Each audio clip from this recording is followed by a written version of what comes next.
ঈদ উপলক্ষে প্রেক্ষাগৃহে মুক্তি পেয়েছে চিত্রনায়িকা শবনম বুবলী অভিনীত সিনেমা জংলি। সিনেমাটি দেখতে মিরপুর সোনি সিনেমা হলে উপস্থিত হন বুবলী। তাকে দেখে দর্শকদের মধ্যে উপচে পড়া ভিড় জমে যায়। সেই মুহূর্তের একটি 18 সেকেন্ডের ভিডিও এখন সামাজিক যোগাযোগ মাধ্যমে ভাইরাল হয়েছে, যেখানে দেখা যায় বুবলী সিনেমা দেখতে আসার সময় তার সঙ্গে উপস্থিত ছিলেন সিনেমার আরেক অভিনেত্রী প্রার্থনা ফারদিন দেহি। এ সময় বুবলী পরেছিলেন কালো রঙের সালোয়ার কামিজ এবং দেহি পরেছিলেন অ্যাশ রঙের শাড়ি। দর্শকের উচ্ছ্বাস দেখে দুজন অভিনেত্রীকেই প্রবেশ করতে বেশ যুদ্ধ করতে হয়। দর্শকদের ভালোবাসা ও উচ্ছ্বাস দেখে বুবলী ও দিঘি খুবই খুশি হন। তারা জানান, দর্শকের জন্যই আমরা সিনেমায় অভিনয় করি। যখন দর্শকরা হলে সিনেমা দেখতে আসে তখন সত্যি ভালো লাগে। এই অনুভূতিকে ভাষায় প্রকাশ করা কঠিন।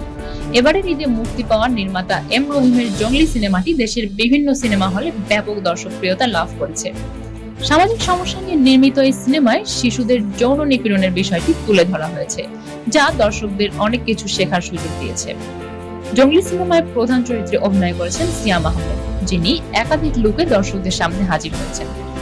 সিয়ামের বিপরীতে অভিনয় করেছেন শবনম বুবলী ও প্রার্থনা ফারদিন দিঘি। গানের সুর ও সঙ্গীতায়োজনের দায়িত্বে ছিলেন প্রিন্স মাহমুদ।